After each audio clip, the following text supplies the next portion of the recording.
हमारे मुद्दे पर अगर चाहे वो केंद्र की सरकार हो, वर्तमान में अभी जो मोदी की सरकार है, बिहार में श्री नीतीश कुमार और तेजस्वी यादव हैं, मैं इन लोगों से कह रहा हूं कि आपको अपना अगला कदम स्टैंड के साथ मजबूत करना है, जमाए रखना है, तो सुहेल देव भारतीय समाज पार्टी को अपना साथी बनाइए। हम ये नहीं कह रहे हैं कि हमको 100 सीट दीजिए।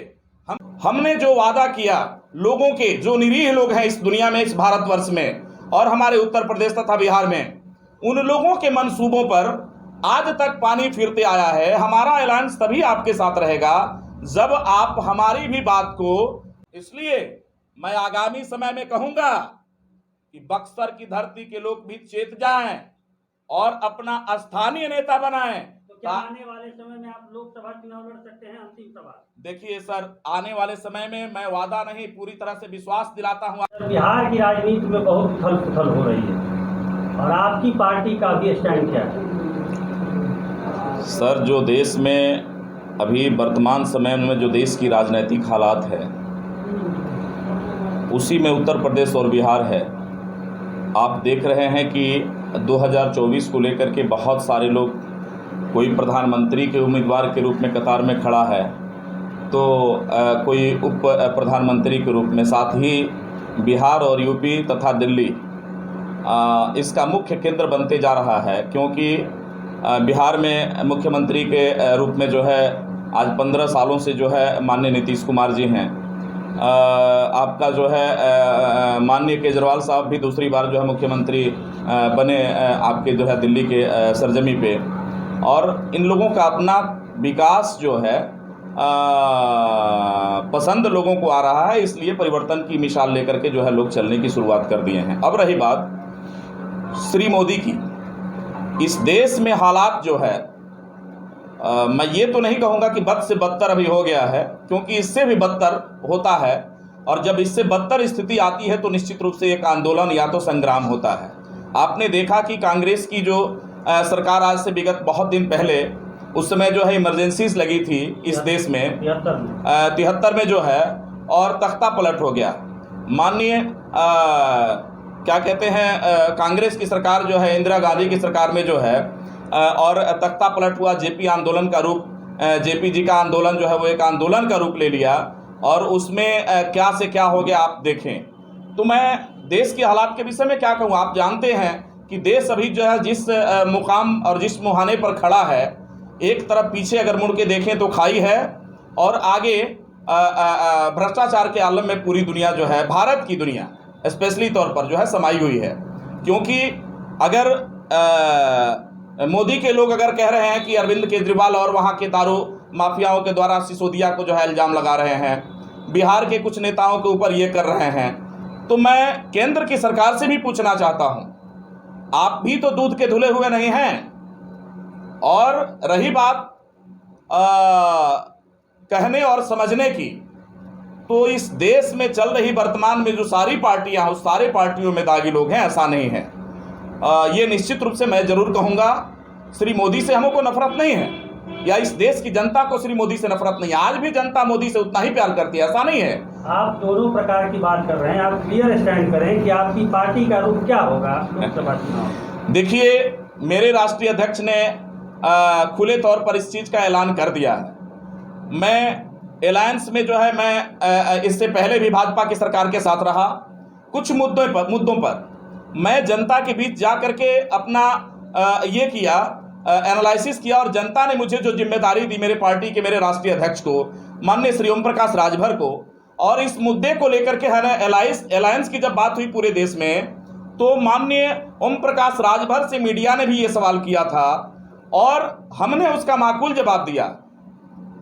वो है कि हम अति पिछड़े के मुद्दे पर, हम दलितों और अल्पसंख्यक के मुद्दे पर हमने जो वादा किया लोगों के, जो निरीह लोग हैं इस दुनिया में, इस भारतवर्ष में और हमारे उत्तर प्रदेश तथा बिहार में, उन लोगों के मंसूबों पर आज तक पानी फिरते आया है। हमारा अलायंस तभी आपके साथ रहेगा जब आप हमारी भी बात को अपने सदन में ले जा करके, सरकार बनाने के बाद पटल पे रखते हुए, लोगों की समस्याओं तक, उनके घरों तक आपकी व्यवस्था नहीं जाती है, तो ये बेईमानी कही जाएगी। और इस आलोक में मैंने जो समस्या रखा क्या कहते हैं श्री मोदी और अमित शाह के पास, मेरे राष्ट्रीय अध्यक्ष ने, राष्ट्रीय अध्यक्ष और श्री क्या कहते हैं अमित शाह जी, माननीय गृह मंत्री भारत सरकार, उन्होंने इस बात को बखूबी वादा किया, प्रॉमिस किया कि माननीय ओम प्रकाश राजभर जी, आप जो कुछ भी कह रहे हैं और आपके लोगों की जो मानसा है जिसकी वजह से जो है आप परेशान हैं और सत्ता में क्या कहते हैं मैं आपको लेकर के आना चाहता हूं जो है अलायंस में, मैं आपकी भरपूर कोशिश करूंगा और जो जो आप कहेंगे मैं उस मुद्दे पर तैयार हूं। क्या ये कहा जाए कि आपकी पार्टी आने वाले समय में भारतीय जनता पार्टी के साथ लोकसभा चुनाव में अलायंस की तरह काम करना शुरू करेगी? देखिए सर, माननीय श्री मोदी और श्री अमित शाह ने जो वादा किया था, आने वाले समय में जो है जब सरकार बन गई, हमने सरकार बनवा दिया उत्तर प्रदेश में, तो हमारे और हमारे लोगों के साथ जो है विश्वासघात हुआ। अब रही बात, मैं बता रहा हूं सर, वही जा रहा हूं जो आप जानना चाहते हैं। उत्तर प्रदेश में विश्वासघात हुआ, उसके बाद हम गए श्री अखिलेश जी के साथ। श्री अखिलेश जी भी हमारे हक के मुताबिक जो है हमारी हकमारी किए, जिसकी वजह से जो है हमारा ये खत्म हो गया। अब पुनः श्री मोदी एंड कंपनी के द्वारा हमारे ऊपर, चूंकि ये जानते हैं कि उत्तर प्रदेश और बिहार ही नहीं पूरे देश में माननीय ओम प्रकाश राजभर की पार्टी और पिछड़े समाज के लोग माननीय ओम प्रकाश राजभर को, चाहे वो कोई भी मुद्दा हो, नेता मानने की कोशिश करते हैं और नेता मानते हैं। तो हमारी पार्टी पूरे देश में है, लेकिन अभी वर्तमान में हमारे राष्ट्रीय अध्यक्ष माननीय ओम प्रकाश राजभर ने ऐलान किया कि हमारा अलायंस उसी से होगा जिससे अलायंस हमारा बिहार और उत्तर प्रदेश दोनों पे होगा, दोनों में होगा। और उस दोनों में हमारा जो हिस्सा है, हमारे हिस्सेदारी की, हमारे पिछड़े अति पिछड़े दलित और मुसलमानों की बात को लेकर के अगर मैं बात कहूं, उन लोगों के हक और अधिकार अगर आप देते हैं तो निश्चित रूप से पूरी तरह से, भाजपा से हम परहेज नहीं कर रहे हैं। और आज भी मैं मोदी की अगर पॉलिसी केवल चेंज कर दे माननीय श्री मोदी, तो मेरी पार्टी और मैं भी उनके साथ हूं। ऐसी पॉलिसी आप देख लीजिए, देश में महंगाई का मुद्दा, देश में शिक्षा का वित्तीय व्यवस्था जो है कहां से कहां चला गया, गरीबों के लिए, गरीब के बच्चे जो है नहीं पढ़ेंगे, शिक्षा का स्तर जो है कितना महंगा हो गया, गरीब के और दलित के बेटे जो है स्कूल का मुंह तक नहीं देखना चाह रहे हैं, स्कूलों में जो व्यवस्था है वहां जो है केवल भोजन भी पूरी तरह से नहीं मिल पा रहा है, ड्रेस, और ये लड़कों को, बच्चों को जो है, गरीब के बच्चों को पढ़ाई की आवश्यकता है, शिक्षा की आवश्यकता है। वित्तीय संकट से जूझ रहा है पूरा भारत देश। मोदी किस कगार पर लेकर के देश को जो है चले गए। माननीय श्री मोदी से मुझे नफरत नहीं है, और मैं कहता हूं कि श्री मोदी से आग्रह करता हूं कि अपनी देश की जो इन्होंने जो केंद्र सरकार में आने के बाद लोगों से जो वादा किया, उस वादे पर खरे उतरें और हमें हमारे अलायंस में जो हमारा मुद्दा है, हमारा जो अधिकार बनता है, निश्चित रूप से अगर देते हैं तो हम मोदी जी के भी साथ जाने के लिए तैयार हैं। बिहार और उत्तर प्रदेश के गठबंधन में मैंने तो, मेरे राष्ट्रीय अध्यक्ष ने इस बात को कह दिया है कि हम अगर बिहार में हमको हिस्सेदारी देते हैं, कहने का मतलब कि लोकसभा 2024 का चुनाव, हमको अगर कुछ टिकट जो है बिहार में देते हैं, उत्तर प्रदेश में देते हैं, पूरे देश की बात मैं नहीं कर रहा हूं, लेकिन उत्तर प्रदेश के स्थानीय जो है बगल में स्टेट जो है, राज्य जो है बिहार में, जो बहुत बड़े पैमाने पर, आज ही देखिए, आज 4 अक्टूबर है, 4 सितंबर है। इस 4 सितंबर को हमारे माननीय राष्ट्रीय अध्यक्ष का कार्यक्रम जो है मधेपुरा के सिंहेश्वर में लगा हुआ है। जाकर के देखिए, कितने बड़े पैमाने पर पीला झंडा वहां दिखाई दे रहा है, कितने लोग जुटे हुए हैं। और आने वाले समय में 27 सितंबर को गांधी मैदान और बिहार की धरती इस बात को जानेगी कि माननीय ओम प्रकाश राजभर पिछड़े, अति पिछड़े, दलित और मुसलमानों के, कहने का मतलब माइनॉरिटीज के भी नेता हैं, और उस आधार पर मैं बिहार को भी उखाड़ूंगा। मैं नीतीश कुमार जी को भी, श्री नीतीश कुमार जी से भी कहना चाहूंगा और श्री तेजस्वी यादव से कि आप इस मुद्दे पर अपना कान खड़ा कर लीजिए। आगे की राजनीति और रणनीति तय करनी है। आप भी चिल्ला रहे हैं कि हम प्रधानमंत्री की कुर्सी तक जाने की चेष्टा में हैं। आइए, हमको बिहार में भी हिस्सेदारी दीजिए, उत्तर प्रदेश में हम आपको हिस्सेदारी देने के लिए तैयार हैं। इससे आप ये बात कर रहे हैं, मैं श्री नीतीश कुमार और श्री तेजस्वी से भी कह रहा हूं। आप तो दोनों तरफ से स्टैंड है आपका। देखिए, भाजपा भी बोल रहे हैं, कभी उनके साथ भी बोल रहे हैं। ना, ये सच्चाई है कि जो हमारे मुद्दे की बात करेगा, जो हमारे साथ समझौता की बात करेगा, तो हमारा कुछ मुद्दा है, हमारे मुद्दे पर अगर चाहे वो केंद्र की सरकार हो, वर्तमान में अभी जो मोदी की सरकार है, बिहार में श्री नीतीश कुमार और तेजस्वी यादव हैं, मैं इन लोगों से कह रहा हूं कि आपको अपना अगला कदम स्टैंड के साथ मजबूत करना है, जमाए रखना है, तो सुहेलदेव भारतीय समाज पार्टी को अपना साथी बनाइए। हम ये नहीं कह रहे हैं कि हमको 100 सीट दीजिए, हमको बिहार में जो हमारी शक्ति बल है, जो हमारी क्षमता है, उसके मुताबिक हमारी हिस्सेदारी दीजिए। मैं आपके साथ आने के लिए तैयार हूं। और माननीय श्री मोदी से भी कहता हूं, हमारे श्री राष्ट्रीय अध्यक्ष ने कह दिया कि जो समझौता हुई थी इससे पहले आपके साथ, लेकिन आपने दूध में जोरन डाल करके ऐसा जोरन डाला कि दूध फट गया। दूध दही नहीं जम पाया, दूध फट गया। तो जोरन अगर डालना है तो बढ़िया तरीके से डालिए, ताकि दही का आनंद इस भारतवर्ष के लोगों को दिया जाए। मैं बहुत ज्यादा नहीं कहूंगा। आपके जो राष्ट्रीय अध्यक्ष हैं जी, बड़ी विवाद तरीके से बोलते हैं। जी, बोलते तो हैं विवाद तरीके से, लेकिन उनका किसी भी गठबंधन के साथ अलायंस टिक नहीं पाता है। देखिए, सच्चाई यह है कि मेरे राष्ट्रीय अध्यक्ष जो है यहाँ मुद्दे की बात करते हैं, और केंद्र में बैठी हुई सरकार, गूंगी बहरी सरकार जो है, सरकार गद्दी पे जाने के बाद इस मुद्दे से विषयांतर करके जो है लोगों को भ्रम में डाल करके हमारे हिस्से को भी जो है हमसे चुरा लिया। अभी आज से कुछ दिन पहले देखा, श्री अखिलेश कुमार यादव, अखिलेश जी जो है, माननीय पूर्व मुख्यमंत्री अखिलेश, उत्तर प्रदेश में जो है, हम जिस मुद्दों के साथ अखिलेश जी के साथ गए थे कि मुख्यमंत्री बनाएंगे और उसके बाद हमारी शक्ति के अनुसार जो है हमको हिस्सेदारी दीजिए, लेकिन अखिलेश जी ने भी हमारे साथ, हमारे नेता के साथ जो है गद्दारी किया। मतलब हर बार धोखा हो जाता है, चाहे वो किसी भी पार्टी में। ये सच्चाई है। हम किसी मुद्दे पर जाते हैं आपके साथ, हम जनता के मुद्दे पर जाते हैं, हम हमारे गरीबों के मुद्दे को लेकर के जाते हैं।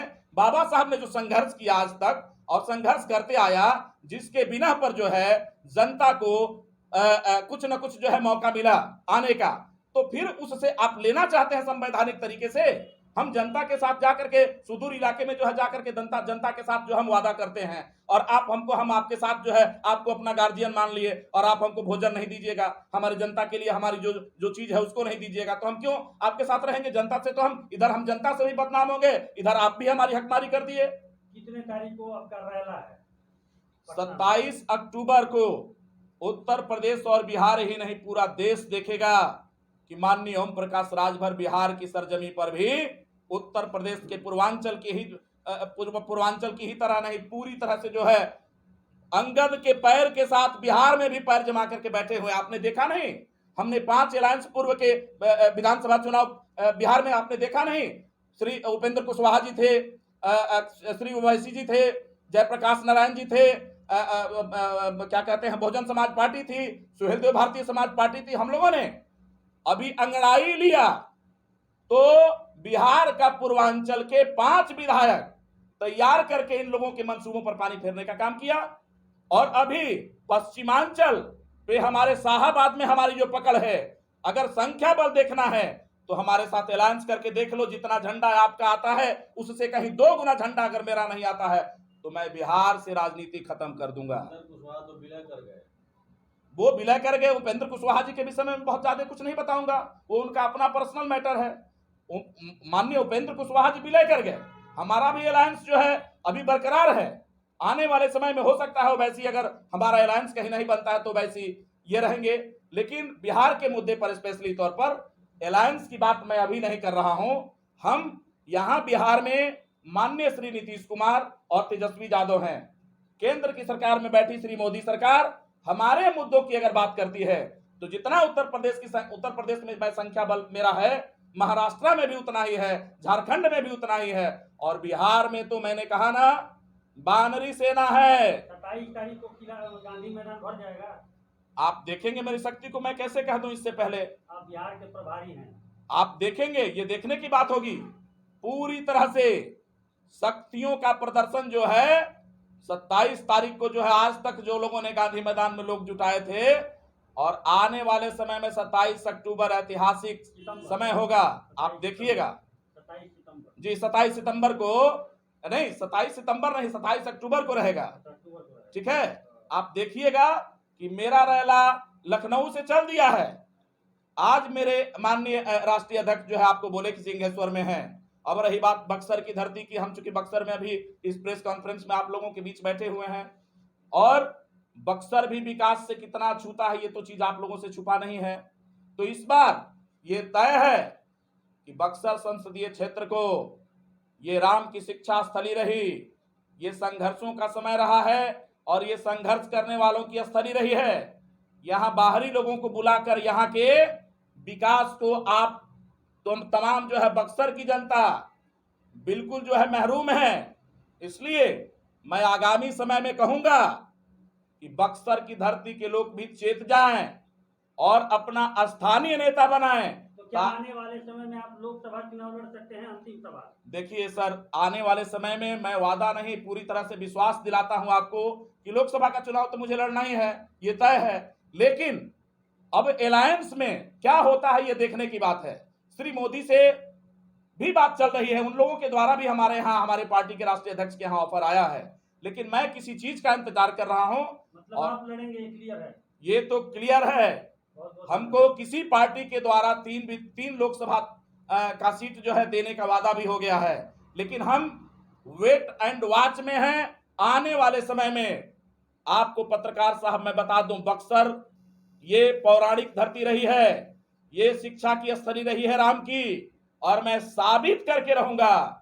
इस बक्सर की धरती को बना के उतना तो बना ही दूंगा कि इस देश में काशी वाराणसी के तर्ज पर दूसरा काशी के रूप में जो है बक्सर की धरती को ही देखा जाएगा। कहा कि बिहार में विशेष राज्य का दर्जा का बात बड़ी डर है कि केंद्र सरकार बार बार वादा करके जो है वादा खिलाफी करती है।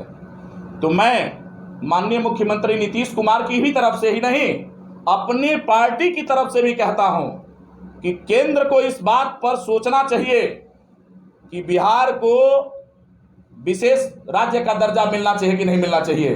बिहार के सुदूर इलाके में बाढ़ का इलाका जो है आप देख रहे हैं, वर्षों से जो है हर समय हर साल लोग त्रासदी के आलम झेलते हैं और वहां कोई माकूल व्यवस्था नहीं हो पाता है। केंद्र सरकार की इच्छा शक्ति जो है बिल्कुल जो है कमजोर पड़ गई है। हम आग्रह करते हैं, मांग करते हैं श्री मोदी से कि बिहार के मुद्दे पर स्पेशली अगर स्पेशल क्या कहते हैं व्यवस्था नहीं करते हैं, विशेष राज्य का दर्जा नहीं देते हैं, तो बिहार के लोग भी आपको आगामी समय में रास्ता दिखाने के लिए तैयार है।